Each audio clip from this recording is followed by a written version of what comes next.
Lahat po ay dahil sa biyaya ng Diyos. Amen ba? Praise God. Alright. Let us declare Luke chapter 4, verses 18 up to 19. Go. The Spirit of the Lord is upon me, because He has anointed me to preach the gospel to the poor.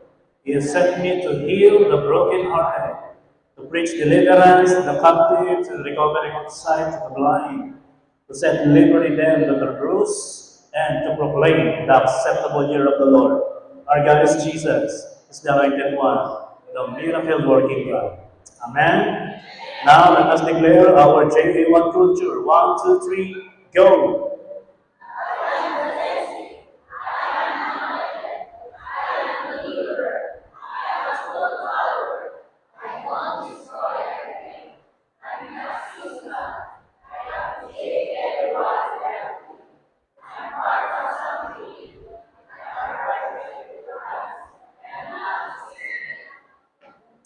Kamusta po kayo?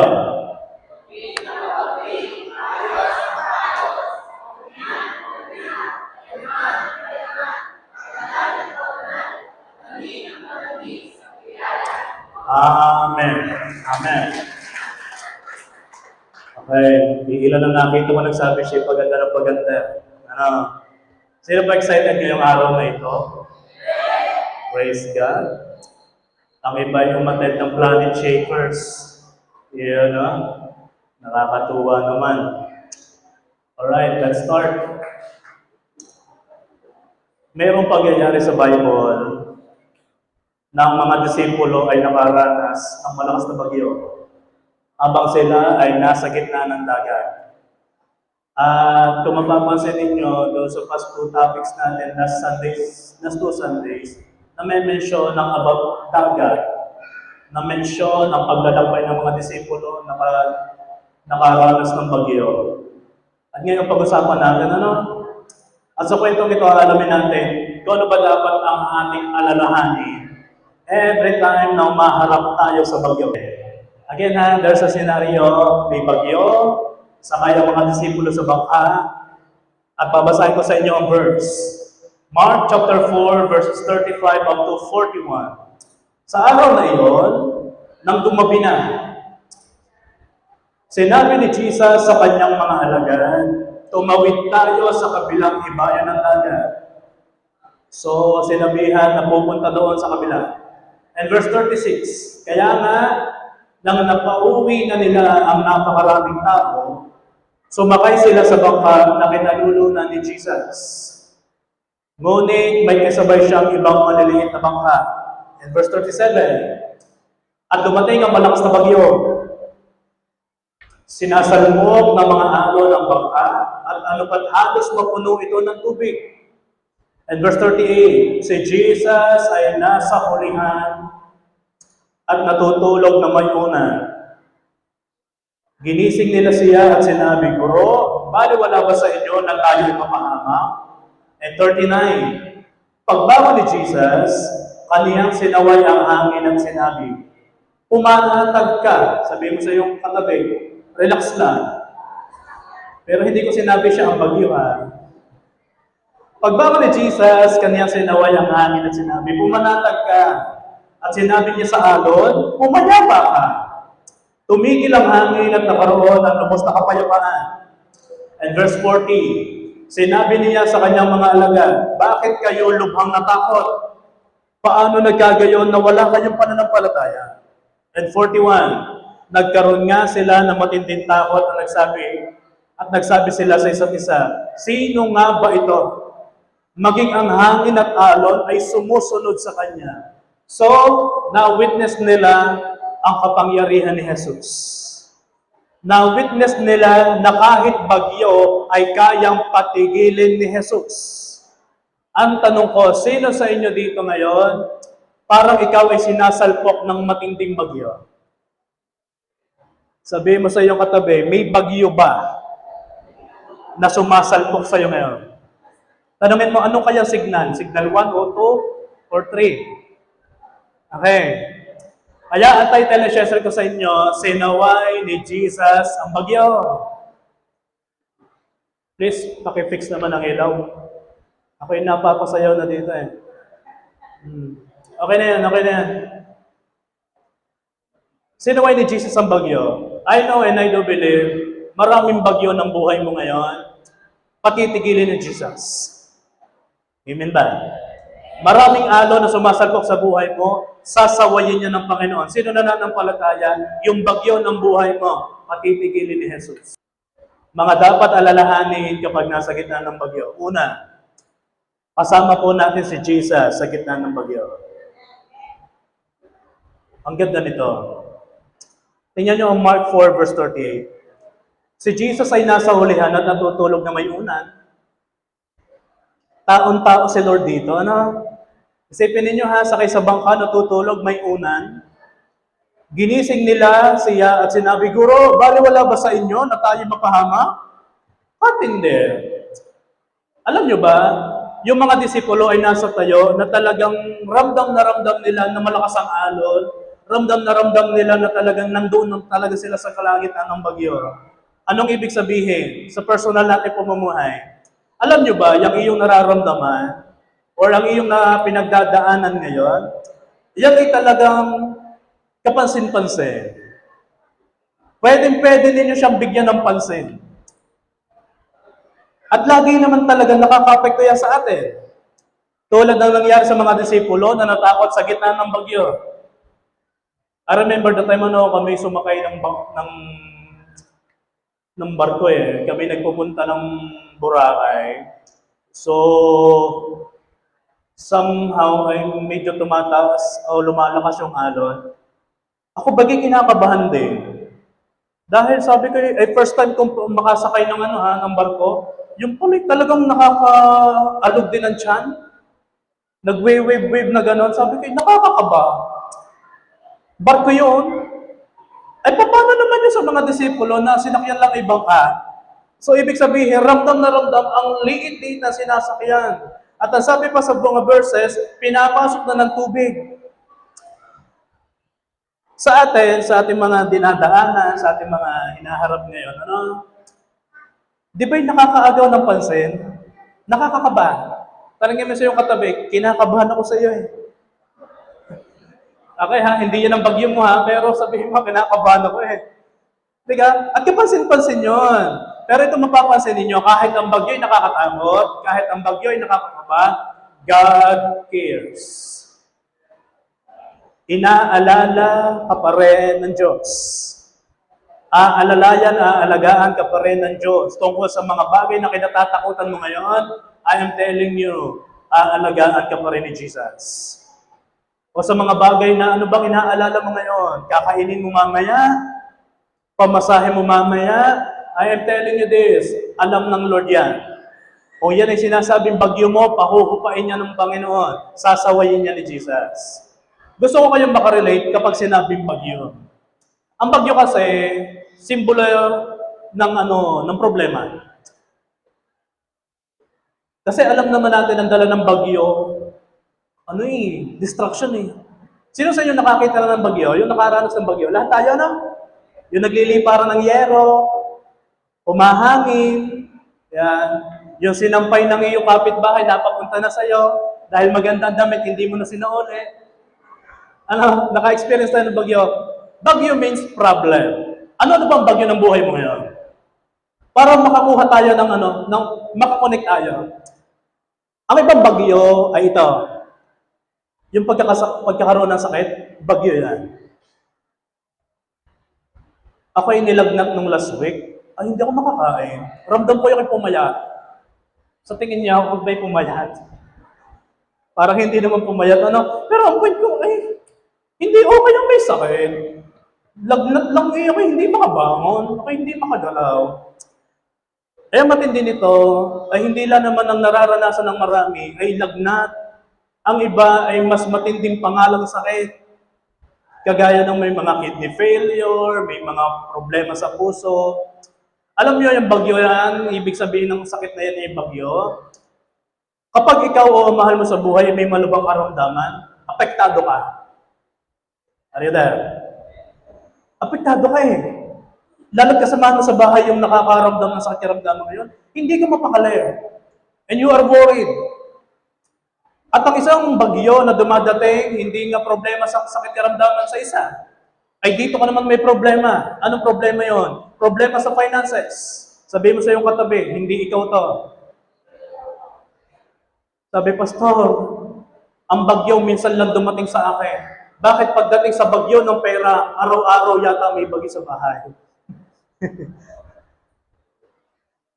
At ito ay nakakaagaw ng atensyon, ikaw ay nabibigyan ng so much, ano mo yun, worriness. Ikaw ay nagka-problema sa finances kasi, kailangan na, biglang nawalan pa ng trabaho. Ano ba naman yan?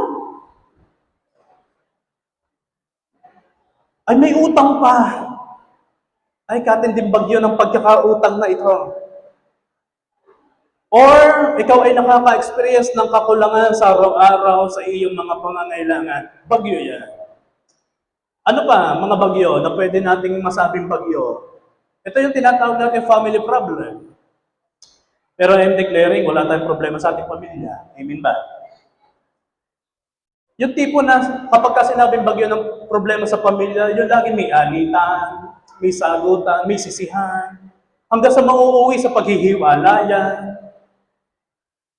Yung isa tutulog sa higaan, yung isa sa sahig kasi may tampuhan. Uso pa ba yun? O napasok pa sa ilalim ng kama? Nagkaroon ng matinding kalungkutan, nagkaroon ng family problem because yung bang pagkawala ng isang mahal sa buhay kasi bumalik na kay Lord. Nakakalungkot yan, bagyo yan. At ang iba talaga ay sobrang mag-alala. At ang inaalala niya, paano ang aking bukas? Paano ang aking babayaran bukas? Paano ang aking kakainin bukas? Paano ang aking babaunin bukas? At ikay alalang-alala, yan ay bagyo. Ang iba naman, ang bagyo niya, yung kanyang pagkabigo o mga tinatawag nating failures. Sa mga estudyante, bagyo sa kanya ang hindi pagpasa sa exam. Tinamaan ng matinding hagupit. Bagsak sa exam. Bagyo yan. Ang iba naman, bagsak sa interview sa trabaho o sa mga ina-apply ang trabaho. Masasakit to. Problema yan ay isinasalpok ng matindi. O ang iba naman, dagdagan natin yung pagkalugi sa negosyo o hindi matupad na pangarap, yan ang iyong bagyo. Ito pa, nasaktan ang puso kasi hiniwalayan ng jowa. Nasaktan ang damdamin kasi na-engage sa kapitbahay kasi nakabili ng bagong electric kettle. Nainggit na doon.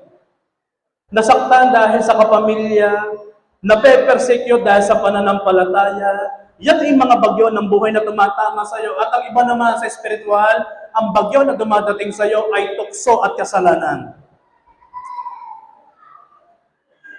Ito yung mga laban o pagharap sa bagyo na talagang hinaharap ko yung signal number 3 ng kasalanan na alam mo na ito'y humihila sa iyo papalayo sa Panginoon, alam mo, katinding bagyo niya. Hindi ko alam ang bagyo ng buhay niyo, ha? Hindi ko alam kung gano'ng katindi ang dinadaanan yung pagsubok ngayon. Ang iba kasi, sa puso na eh. Anong ibig sabihin? Yung matinding kalungkutan. Yung matinding pagkaroon ng panghihina ng loob. Pakiramdam na siya'y nag-iisa o nawala ng pag-asa. Yan ay bagyo. Tanungin mo yung katabi, nalulungkot ka ba?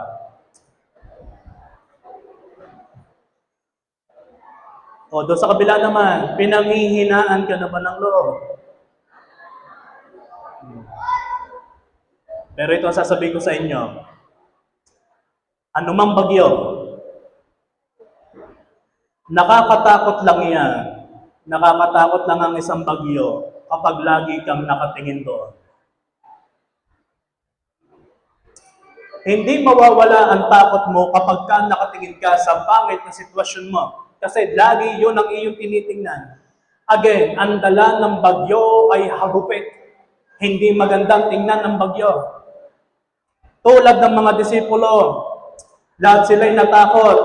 Pero meron silang isang nakalimutan. Ano yon? Nakalimutan nila ang kasama nila si Jesus. Sa halip na ang tingnan ay si Jesus na natutulog, anong tinitingnan ng mga disipulo? Pagpalo ng malalakas na hangin sa bangka. At saka magkakaroon ka talaga ng takot kung ikaw lang mag-isa ang haharap dyan. Ito kasi mga disipulo, mayroon silang na-miss. Na-miss nila, nakasama nila si Jesus. Kaya gusto kong ipaalala sa inyo at itong ating pinag-uusapang ito, mga dapat alalahanin kapag umaharap sa bagyo, lagi mong tatandaan, kasama mo si Jesus sa gitna ng bagyo.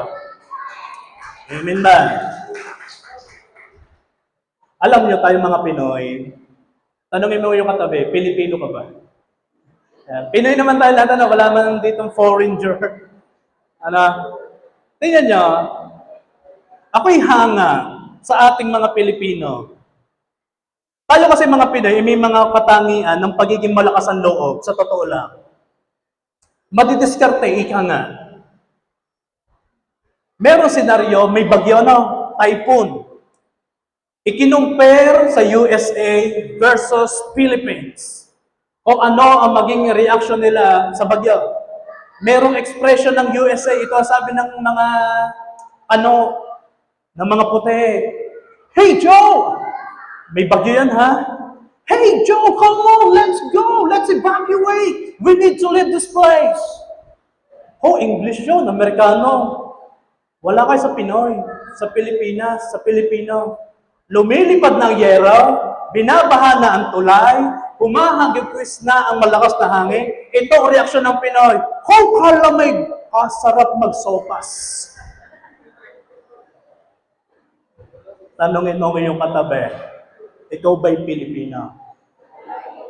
Anong ibig sabihin? Malakas dapat ang iyong loob kahit may bagyo. Amen ba? Aba, ay ang mga Amerikano, ay come on, let's evacuate. Samantala, bili ka ng iba, sarap magsopas. Ganito dapat tayo kapag may bagyong dumarating sa buhay. Kaya ang kailangan mo ay alalahanin. Sabihin mo sa iyong katabi, alalahanin mo. Ito dapat ang kailangan mo na maalala na ikaw ay may kasama sa gitna ng bagyo at yon ay ang Diyos na buhay. Magsopas ka. Ini-encourage kita kapag may bagyo, bumili ka ng alas kaiba, magsopas ka. Bakit? Ang bagyo'y natigil. Wala pa akong nakitang bagyo na dumating sa Pilipinas na tumagal ng 1 taon sa bansang Pilipinas. Sinasabi nila may buntot ng bagyo, pero hindi ko rin makita yung buntot ng bagyo eh. Nakita niyo na ba ang buntot ng bagyo? Hindi na. Kaya natatakot ay dahil hindi reveal kung sino ang kasama mo.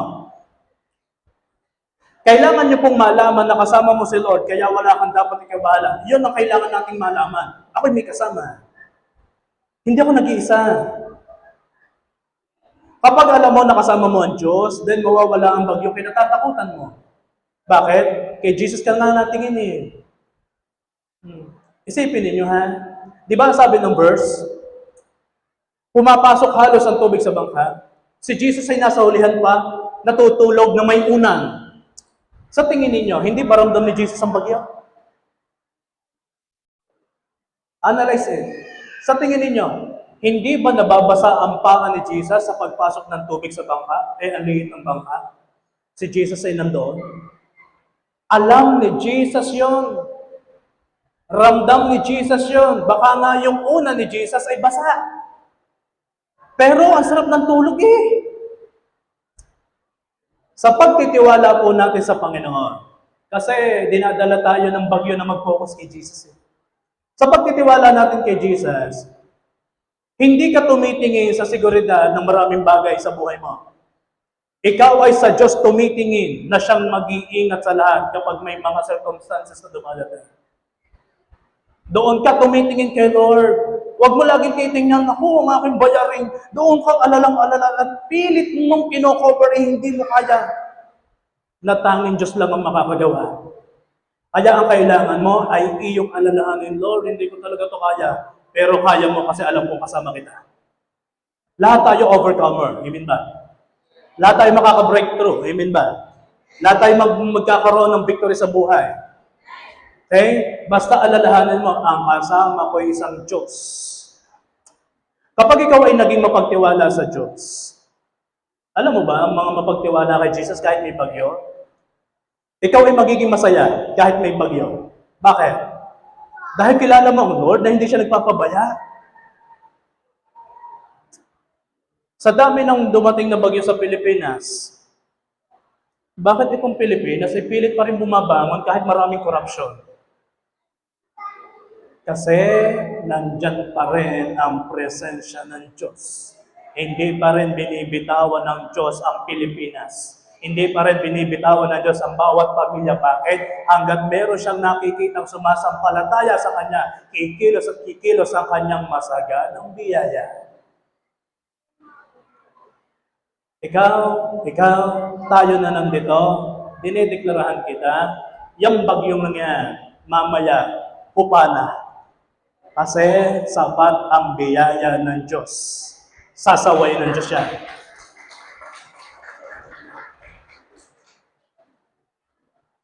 Encourage yourself, ano? Higit mong pagkatiwalaan ng Lord sa lahat ng sitwasyon mo. Pagkatiwalaan mo siya. Bakit? Dahil alam naman niya lahat ng nangyayari sa atin. He is all-knowing God. Alam niya yan. At lagi mong tatandaan that God is with you. Kasama mo. May kasama ka. Hindi ka nag-iisa. Ang kasama mo'y Diyos. Hindi siya putyo-putyo. Hindi siya nangiiwan. Siya'y tumutupad. Siya'y dumarating. Siya'y on time. Kasama mo si Jesus. Ang kailangan mo, alalahanin yon. Amen ba? Number 2. Dapat alalahanin kapag nasa gitna ng bagyo. Ito yung alalahanin mo. Si Jesus ay may kapangyarihang patigilin ng bagyo. Mark 4 verse 39. Pagbangon ni Jesus, ito na, bumangon na si Jesus. Kanyang sinaway ang hangin at sinabi, "Pumanatag ka." At sinabi niya sa alon, "Pumayapa ka." Tumigil ang hangin at nagkaroon ng lubos na kapayapaan. May mapapansin kayo dito sa Panginoon, napakatindi ng ng concern ng Diyos sa atin. Dahil si Jesus ay makapangyarihan, He is always present to help you, to help us. Laging available. Sabihin mo sa iyong katabi, parang ikaw, kapag kailangan kita, nandyan ka. Sana. Si Jesus kasi powerful at makapangyarihan eh. Dahil siya'y makapangyarihan, isang tawag mo, nandyan agad siya. Saan ka man nandoon, tumawag ka lang sa pangalan ng Panginoong Jesus. Nandoon agad si Jesus. He is always present to help you. Kung ikaw po ay nakaranas na tinulungan ka ng Diyos dati, sino dito naka-experience na talagang naramdaman mo, tinulungan ka ng Lord noon? Taas po ang kamay. Okay. Kung ikaw ay nakaranas na tinulungan ka ng Diyos dati, itong tanong ko, sa tingin mo, pababayaan ka ba niya ngayon? Magsabi ka nga ng matindi mong problema noon na ikitinulungan ng Diyos, sa tingin mo, ikaw ba'y pababayaan ng Diyos ngayon? Para saan pa ang pagtulong ng Diyos noon kung sa pahuli at sa present time na ito ay pababayaan ka din lang niya? No, hindi ganun ang ating Diyos. Ang Diyos ay sobrang buti. Sapat ang kanyang biyaya. Letter B. Consistency, Lord, pagdating sa pag-rescue sa atin kapag may bagyo tayong kinaharap. Always present na, consistent pa. Hindi siya moody. O pabago-bago ng isip, ay, hindi ko natutulungan yon. Sa isang araw ko na lang tutulungan yon. Si Jesus kapag tumulong, consistent, tuloy-tuloy. Hindi pag gusto lang niyang tumulong. Ganyan si God eh. Lagi niyang iniisip ang kapakanan ng kanyang anak, lalo't alam niyang harap na yung kanyang anak na yon sa matinding pagpalo ng hangin kasi may bagyo. Hindi niya pinatigil ang bagyo dahil gusto lang niyang magsundo ng tulong kasi siya'y naabala. Pwede nating isipin kaya pinatigil ni Jesus kasi natutulog, inaabala. Pero hindi ganun Si Lord ay makapangyarihan, hindi siya nawawala kapag kailangan mo ng tulong. Yan ang ating Diyos. Laging available. Tuloy-tuloy ang pagtulong. Hindi ka rin niya paghihintayin kapag kinakailangan mo ng tulong. Bakit? Dahil kayo ngayon nasa gitna ng bagyo.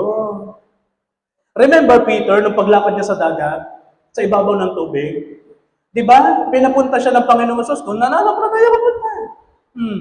Di ba tuloy-tuloy pa rin naman ang hangin? Tiningnan lamang ni Peter lumubog. Sa tingin ninyo, hinayaan ba ng Diyos na si Peter ay malunod? Hindi. Nandoon si Lord ay kita. Inabot ang kamay ni Peter at hinila. Ganyan ang pagtulong ng gagawin ng Diyos sa atin. Immediate help ang pwedeng iparanas ng Diyos sa iyo ngayon. Amen ba? Okay. Kung feeling mo, ramdam mo kilubog na kasi napuno na ng tubig ang iyong bangkang sinasakyan, mabilis ang rescue ni Jesus. Kasi siya'y makapangyarihan. Letter C. Dahil si Jesus ay makapangyarihan, kontrolado niya lahat. Makapangyarihan nga siya eh. Tingnan nyo ang verse na ito. Psalms or Awit 46 verses 2 up to 3. Kaya nga, hindi kami natatakot o matatakot. Mga salmis ang nagsasalita dito. Ang sabi ng salmis, kaya nga hindi kami matatakot. Anong ibig sabihin? Madami. Grupo. Ay, pray tayo yon. Sabihin mo, kami. Tumingin nga kayo sa bawat sabihin mo, hindi tayo matatakot. Kausapin mo yung kabila. Sabihin mo, hindi tayo matatakot. Yan. Ikaw ang salmis. Position yourself, ikaw to. Kaya nga, hindi kami matatakot ng mga taga-JA1 Diparo. Yan na. Hindi kami matatakot na worship team. Hindi kami matatakot na adults. Hindi kami matatakot na mga youth and professionals. Hindi kami matatakot sa JA1 family kahit na ang lupa ay mabago. Kahit na ang mga kabundukan ay mayanig papunta sa puso ng karagatan. Ay lumindog. Naku po, Diyos ko. Natakot bigla, ano?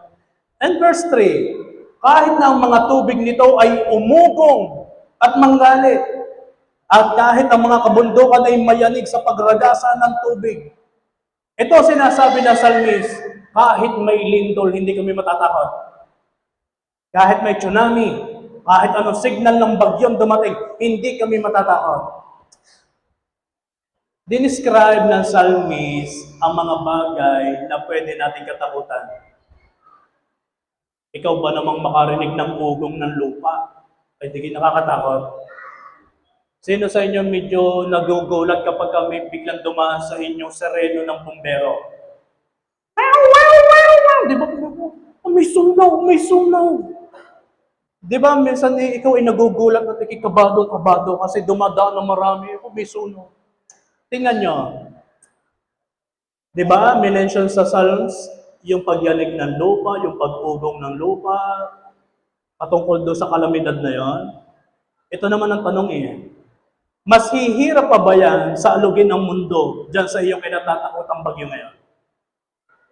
Mas hihirap pa ba yung bagyo mo doon sa pag-alog ng lupa sa mundo? Compare it. Yan bang problema mo ay mas titindi pa doon sa alugin ng mundo? Yan again. Mas nakakatakot ba yung bagyo na yung hinaharap mo ngayon kaysa mga nakakatakot na pwedeng maganap sa lupa at sa dagat? Mayroon pa bang hihigit na mas nakakatakot doon? Katindi ano? Ang takot sa bagyo ng buhay is a choice. Natatakot ka dahil pinili mong matakot ay pwedeng hindi matakot.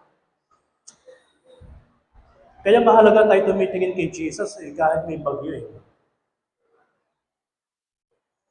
Sa bilis naman ng taong madistract kapag kami nangyayari ng pangit na sitwasyon. Sa bilis. At ang dami agad natin nasasabi, Pero mas maganda makuha natin yung mensaheng ito na, itong problema kong ito sa sinasabi ng Psalmist ay hindi dapat pala akong matakot. Ay mas matindi yung naging ng lupa, ay ang problema kong ito pambayad lamang sa batilik Alin ang mas nakakatakot? Yung pagyanig ng lupa o yung babayaran mo buwan-buwan ng iyong Meralco bill? Alin ang mas nakakatakot? Yung may dadating na malaking alon ng tubig at ikaw lamang yung namumroblema kasi wala ka lang pang-ulam. Wala kang dapat ikatakot sa bagyo ng buhay. Bakit? Dahil ang Diyos ang may hawak ng lahat ng bagay. Amen? Takot na takot ang mga disipulo. Aba, nung tumindig si Jesus ay sinaway ang hangin at ang alon at nagkaroon ng kapayapaan.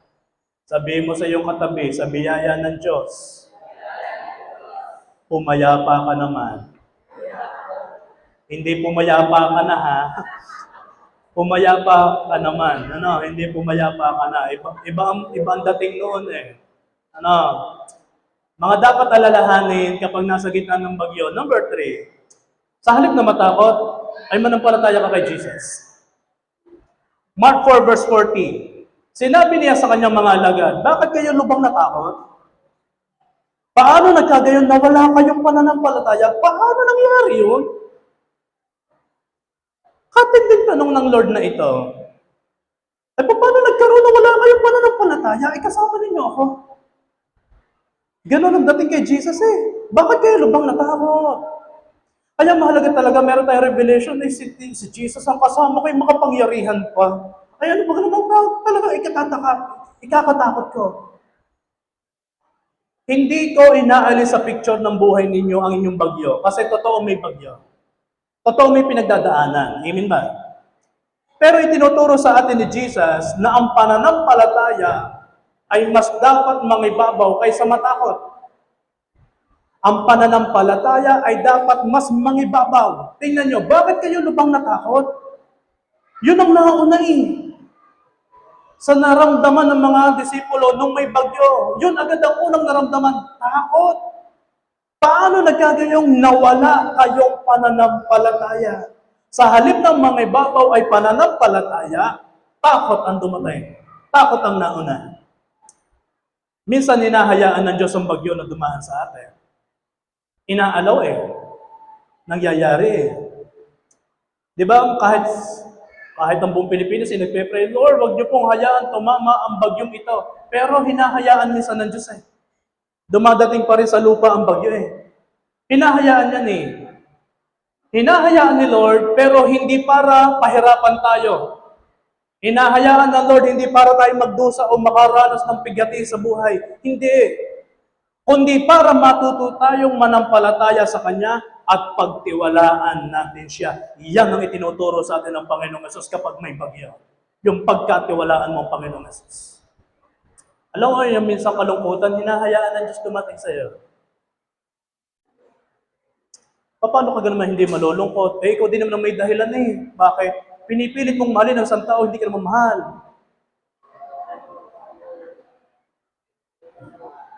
Nagseselos ka, wala namang kayo. Bago sasabihin mo, Lord, binabayaan mo na ako, nasa mali ka lamang kayo.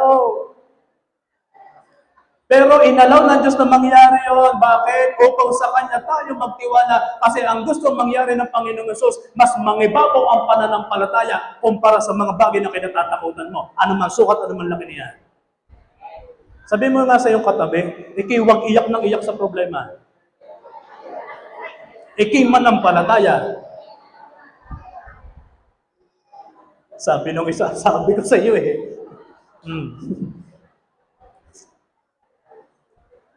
Habang nasa gitna ng bagyo, pwede kang magpadala sa takot or panampalatayanan ng Diyos na huhuparin ng bagyo. Nasa iyo din naman ang desisyon. Kaya nga itinuturo itong encouragement na ito na dapat mong alalahanin eh. Ito kasi yun eh. Ang nananampalataya ay naniniwala na matatapos din ng bagyo kahit gaano man kalakas o gaano man katagal na nito. Nananampalataya at naniniwalang matatapos din ng bagyo. Sabi mo sa iyong katabi, matatapos din yan. Pilipino tayo eh. Kristiyano pa. Magsopas tayo. Ito pa. Ang mga nananampalataya ay hindi siya nakatingin sa laki o sa lakas ng bagyo. Again ha, ito ay para sa mga nananampalataya. Ang mga nananampalataya ay hindi nakatingin sa laki o sa lakas ng bagyo. Siya ay excited makakita sa kapangyarihan gagawin ng Diyos kahit nasa gitna ka ng bagyo. Excited sa kapangyarihan ng Diyos. Sino sa inyo ang bagyo ay about sa finances? May bayarin. Pumalakpak ka, may mga bayarin. Pumalakpak ka, may mga utang. Ang dami natin. This is my point. Kahit nasa gitna ka ng bagyo ng kaulangan, pwedeng kumilos ang kapangyarihan ng Diyos. Amen? Puho pa ang nananampalataya excited. Excited siya makakita sa mga bagay na hindi niya kaya. Sabihin mo sa iyong katabi, yung utang mo. At ang utang ko. Sinaway na ni Jesus ang bagyo.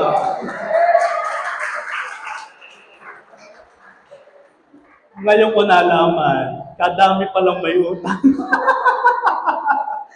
Ay, nako, JA1 family, ang sarap manampalataya sa Panginoon. Sabihin mo sa iyong katabi, hindi ka nag-iisa dyan. Marami pala tayo. Ay, nakakatuwa. Madaling maniwala kay Jesus kapag maayos ang lahat. Doon sa mga walang utang, walang dating sa kanyang utang eh. Walang utang eh. Hindi siya excited doon sa pagpalakpak. Wala naman eh. Madaling manampalataya, madaling maniwala, kapag ka maayos ang lahat, yung bang ikaw ay very comfortable, yes, wala man ako sakit. Wala man nung nangahagaw sa akin kasi kami mag-jowa, united talaga kami. Hindi ako ipagpapalit nito eh. Sa ngayon. Okay, kat. Madaling maniwala kay Jesus kapag maayos ang lahat, pero ang tunay na pananampalataya ay nananatiling matatag kahit may bagyong tumama sa buhay. Sabihin mo sa iyong katabi, huwag ka naman panghinaan ng loob.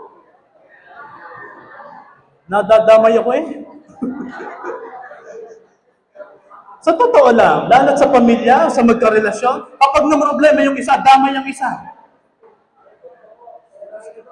Sino mag-a-agree? Gustong-gusto magsanggip ng isa dahil yung isa walang pera, hindi na rin ako. Mahal kita eh. Parehas tayong gutom.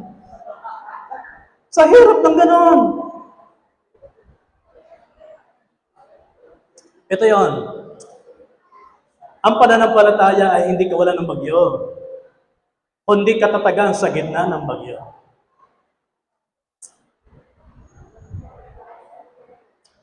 Ito lagi kong panalangin sa Panginoon. Panginoon, I know ang church magtatagal.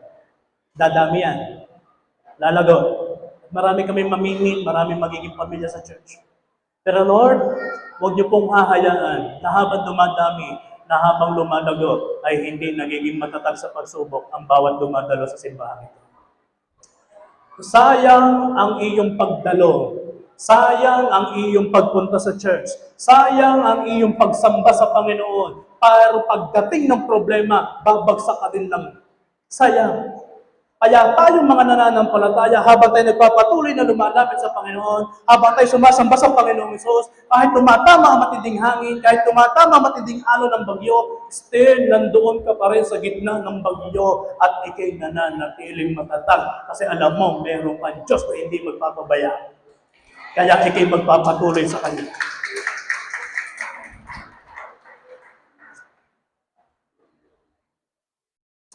Ang pananampalataya ay nananatili kahit hindi pa nababago ang sitwasyon. May mapapansin kayo doon sa story ng disipulo tsaka ni Jesus. Bago pinatahimik ni Jesus ang bagyo, kinailangan ding harapin ng mga disipulo ang kanilang takot. Paano nila ma-experience ang kapangyarihan ng Diyos kung wala silang hinarap na bagyo at pagsubok? Ito yung lagi kong sinasabi, ang sinasamahan ng Diyos ay yung may mga taong may ginagawa. At ang pagharap sa bagyo ay an act of faith. Kaya pinatahimik ni Jesus kasi nakita na ni Jesus na hinarap na ng mga disipulo ang bagyo kahit takot. Mayroon ng hakbang ng pagharap. Ang layunin ni Jesus ay hindi lamang patahimikin ng bagyo sa paligid natin, kundi palakasin at pataasin pa ang pananampalataya natin sa Diyos. Nakakita na ng himala ang mga disipulo. Diba, sabi doon sa verse, ay sino nga ba ito? Ay sino nga ba ito kasama natin? Itinas lang ang kamay, itigil ang hangin eh. Inilehas lamang ang alon, itigil at nagkaroon ng kapayapaan. Ay sino nga ba ito?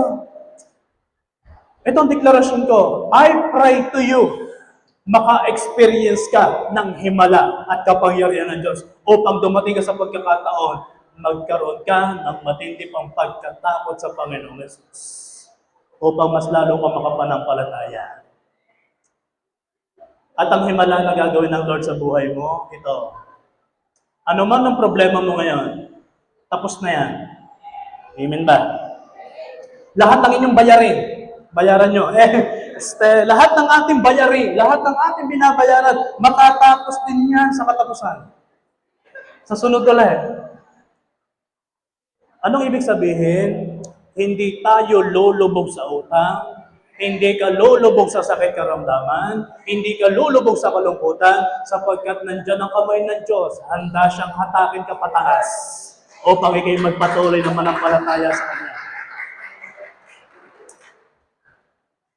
Conclusion. Wala kang magtapos. Worship team, please. Kapag ikaw ay tinatamaan ng bagyo, again, sa mga nakaupo, look at me please. Kapag ikaw ay tinatamaan ng bagyo, palalahanan mo ang iyong sarili na hindi ka nag-iisa. Remind yourself, hindi ka nag-iisa. Maaari sinasabi mo, kasama ko naman ng parents ko eh. Okay lang. Yes, thank you Lord. Pero, how sure are you na siya'y laging available?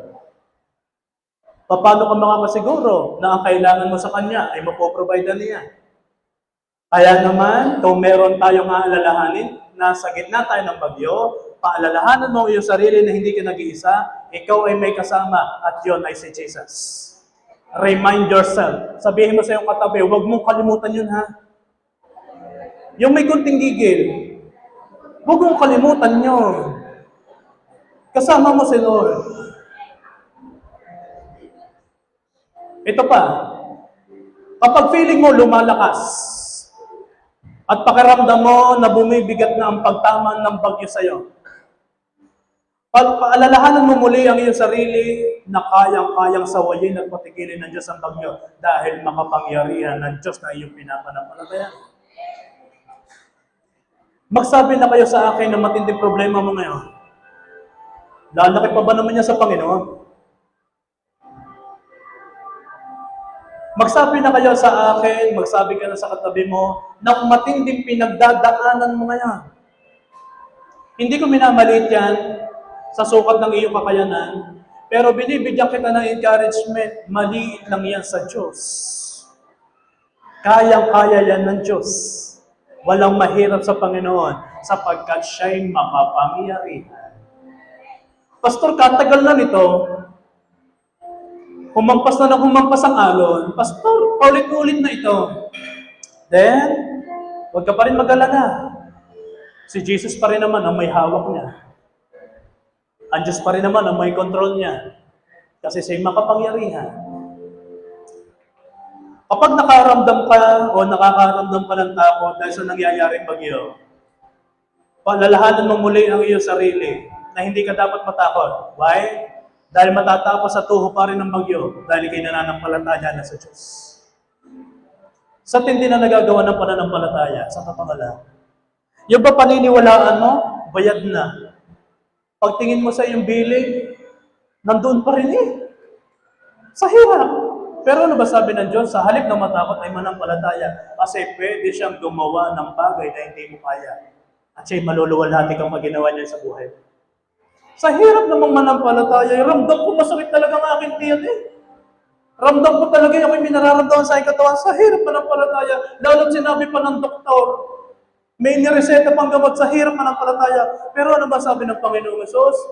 Sa halip di kayo matakot, ikay mananampalataya. Anong ginagawa ni Lord sa atin? Dinadala tayo ni Jesus na pataasin at palakasin ang pananampalataya natin sa Panginoon. Ginagawa ng Panginoong Yesus na ma-overcome, ma-overpower ng faith ang iyong fear. Kasi yung imposible ay pwedeng maging posible sa Kanya sapagkat siya'y makapangyarihan Diyos. Yan ang ating Diyos. Kaya kayo manampalataya. Itong topic na ito, paalala lang naman eh. Baka kasi nakalimutan mong may Diyos ka. Ito'y paalala lang sa iyo, baka kasi nakalimutan mo, okay sumasambay eh. Nag-i-effort ako ng pagpunta ng church, baka kasi nakakalimutan mo, sinasamba mo Diyos ay pwedeng gumawa ng maraming bagay. Kaya ito'y paalala sa atin. Please, isa buhay mo, isa puso mo. At ikay maging encourager ng katabi mo. Kasi I know and I do believe, may sinishare yung problema sa iyo. Be, ha? Wala akong pera ngayon. Encourage mo. Huwag kang mag-alala. Wala rin ako. Ano ibig sabihin? Paalala mo hindi ka nag-iisa. Kasama mo ko. Pero parehas tayo mananampalataya kay Lord. Amen ba? Paalalahanan mo. Baka kasi nakakalimutan. Let's all stand up, please.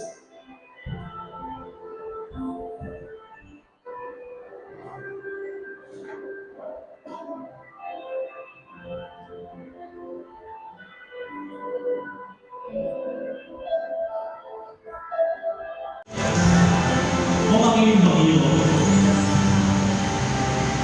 ay sakit ka ang tama, pwede ba sa pagkakataong ito, hawakan mo yung parte ng iyong katawan na nangangailangan ng pagalingan. Nananampalataya tayo. Kung ang iyong bagyo naman ay problema sa finances, hawakan mo yung bulsa, hawakan mo yung wallet, hawakan mo yung bag. Nananampalataya ka. Kung ang iyong bagyo ay hindi issue ang sakit, hindi issue ang pera, pero somehow ay merong family problem, then close your eyes sa pag-try mo ang family mo sa Panginoon. Iba't iba kasi ang bagyo eh. May mga question, bakit hindi ako nakakitid ng tatay ko? Bakit hindi mo naman ang mga magulang mo? May tampuhan, may comparison, may rejection sa family. Maaari ang bagay mo ngayon na ikay sobrang nag-aalala sa future. Ikay worried sa pag-aaral, sa nakuha ng allowance, pamasaheran, pag-tuition. Ang dami mo inaalala at yun yung bagay na humahagit na tumatama sa iyo. May ilan sa atin, possible, laging palpak, laging bagsak, laging fail, hindi maka-breakthrough. All failures. Hindi makapasa-pasa sa exam, nag-aaral na ng hirap na hirap, nag-a-apply na trabaho, wala tumanggap, hirap na hirap makakomplete ng requirements. Na-feeling mo, ito ay talagang pinagsaklo mo ng lalala kasi wala kakapor-kapor na nangyayari sa'yo. And that is your title. At yun ang iyong bagyo. Pagod ka sa iyong business, pero lugi. Nagsisipag ka, nag-aalis ka naman, pero ang pinipili ko lang, hindi sa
enemies.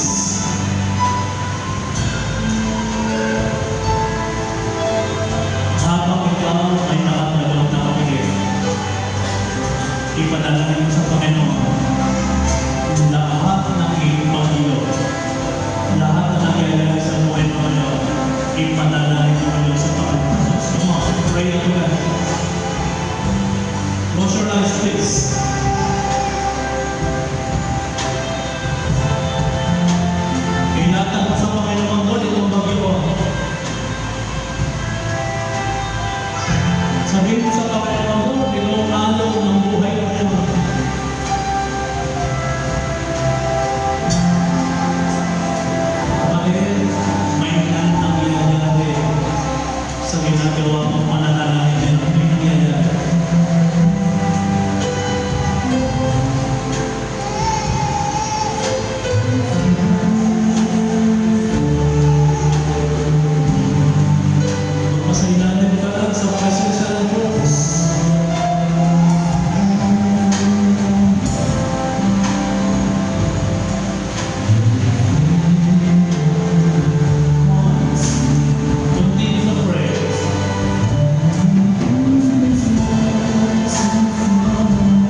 pinagalingan.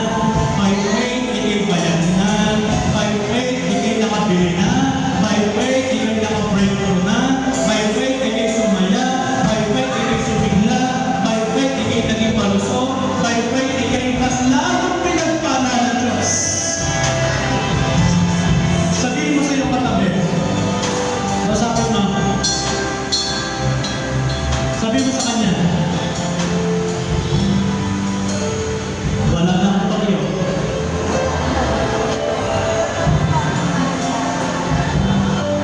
Sige, kausapin mo. Sabi mo sa iyong katabi. Wala na akong pagyo. Sige ba?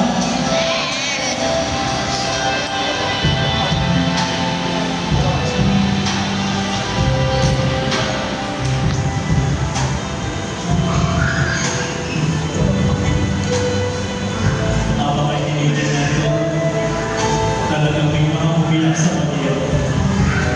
Amen? Pero, ito ninitiglan ko sa iyo. Ang sunod mong pag-iyak ay hindi na iyak na rin kay Panginoon. Ang sunod mong pag-iyak ay pag-iyak na bibigyan ng Diyos sapagkat pinatong mo na ang kanyang.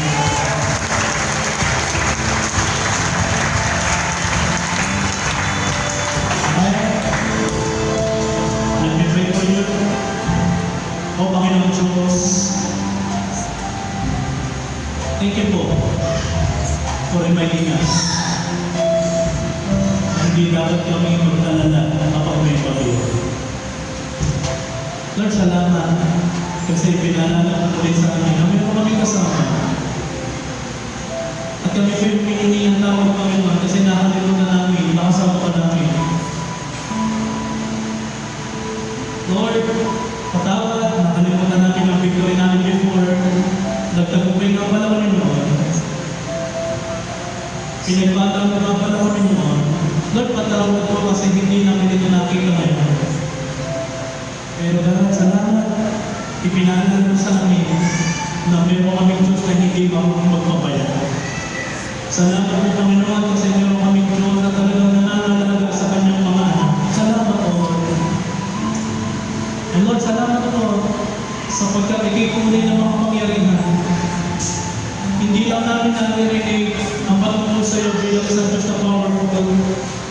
Kundi Lord, kita namin, nararanasan namin Panginoon ang iyong kapangyarihan at yun ay buhay na buhay sa buhay ng bawat isa sa amin. God, salamat, dinadala mo kami sa mananampalataya. Thank you, Father God, for reminding us na hindi dapat kami pangibabaw ng takot kasi mas dapat nangingibabaw sa amin, di mas tumaas pa, mas lumaki pa ang pagpapalatanda namin sa iyo. Lord, ang kailangan natin ay ang iyong biyaya upang magawa natin yun sa aming mga buhay. Pwede ba kung ano may nakapartner, di ba try mo yung katabi, please? Do it quickly. Ipag-try mo ang iyong katabi niya, ang iyong partner, na maging matatag. Come on, pray. Manalangin ka. Ipag-pray mo maging matatag. I-encourage mo sa prayer, deklarahan mo na meron siyang Diyos, na meron siyang makapangyayang Diyos. Pray. Come on.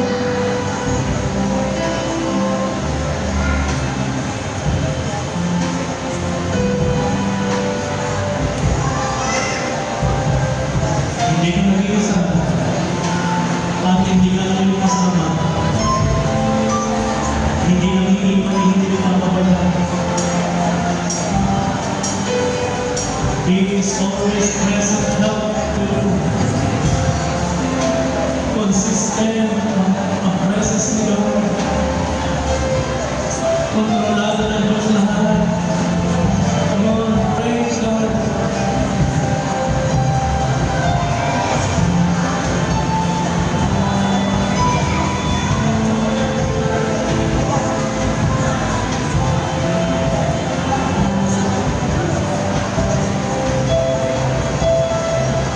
God is with you.